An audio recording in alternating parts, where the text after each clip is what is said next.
திருப்பூர் மாவட்டம் குமரன் சிலை முன்பாக டிசம்பர் 6 அன்று SDPI கட்சி சார்பில் பாசிச எதிர்ப்பு தினம், பாபரி மஸ்ஜித் தகர்ப்புக்கு நீதி கேட்கும் கோரிக்கை, வக்பு மற்றும் வழிபாட்டு உரிமையை பாதுகாக்க வேண்டும் என்பனவற்றை வலியுறுத்தி கண்டன ஆர்ப்பாட்டம் நடைபெற்றது. ஆர்ப்பாட்டத்தில் பங்கேற்றவர்கள் கையில் இந்திய அரசியலமைப்பு சட்ட முகப்புரை மற்றும் மத்திய அரசுக்கு எதிரான பதாகைகளுடன் கோஷங்களை எழுப்பி கண்டனம் தெரிவித்தனர். இந்நிகழ்ச்சியில் பங்கேற்ற தேசிய பொதுச் செயலாளர் முகமது ஃபரூக் செய்தியாளர்களை சந்தித்து பேசுகையில், திருப்பரங்குன்றம் விவகாரத்தை மதுரை மக்கள் ஏற்றுக்கொள்ளவில்லை. அவர்கள் கந்தனையும் முருகரையும் தலைமையில் வைத்து வணங்குபவர்கள். இது வெளியூரில் இருந்து வந்த பாசிச சக்திகளால் உண்டாக்கப்பட்ட பிரச்சனை. தமிழகம் பொருளாதாரத்தில் மேம்பட்டு வரும் நிலையில் அதை தடுக்க மத்திய அரசு திட்டமிட்டு செய்கிறது என தெரிவித்தார்.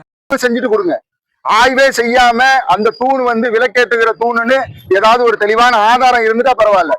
நம்ம கிட்ட தெளிவான ஆதாரங்களை தமிழக அரசு ஏற்கனவே ஒப்படைச்சிருக்கிறாங்க. ஏற்கனவே மக்கள் நீதிமன்றத்துல சமர்ப்பிச்சிருக்கிறாங்க.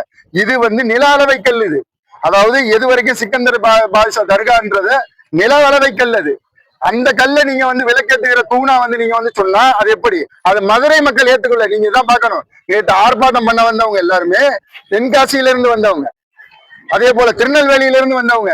மதுரை மக்கள் அதற்கு சப்போர்ட்டா இல்லை. ஏன்னா வரலாறு அவங்களுக்கு தெரியும். கந்தரையும் முருகரையும் அவங்க தலைமையில வச்சு கொண்டாடுறாங்க. நாங்க அவளுக்கு தோளோடு தோல் நின்றுகிட்டு இருக்கோம். இஸ்லாமியர்கள், மதுரையில் இருக்க இஸ்லாமியர்கள் அந்த மலைக்கு அவங்க வழிபாட்டுக்கு செல்லும் பொழுதெல்லாம் அவங்களுக்கு தேவையான அத்தனை சேவைகளையும் கூட நின்று அண்ணனா தம்பியா நாங்க செஞ்சுட்டு இருக்கோம். எங்களுக்கு தெரியும் அந்த வரலாறு. திருநெல்வேலிக்காரனுக்கும் தென்காசிக்காரனுக்கும் தெரியாது அந்த வரலாறு. அவங்களையும் திருநெல்வேலி தென்காசி இந்துக்கள் வரல, RSS பாசிசவாதிகள் தான் வந்தாங்க. அவங்கதான் அங்க பிரச்சனை பண்ணாங்க, இந்துக்கள் வரல. அப்ப இந்துக்களுக்கு இதுக்கு சம்பந்தமே கிடையாது. இது தமிழ்நாடு இன்னைக்கு இந்தியாவிலேயே மிகப்பெரிய ஒரு பொருளாதார மாநிலமா விளங்குது.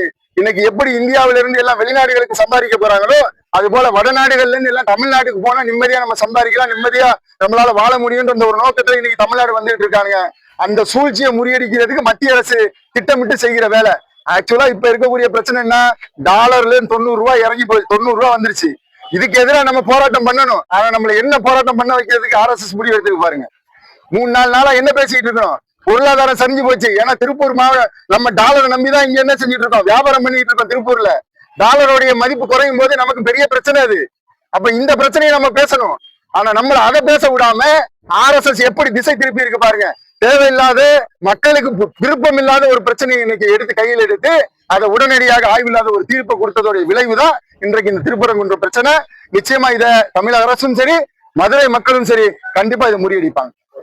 திருப்பூர் தகவல்கள் மற்றும் செய்திகளை உடனுக்குடன் தெரிந்து கொள்ள திருப்பூர் டைம்ஸ் சப்ஸ்கிரைப் பண்ணுங்க.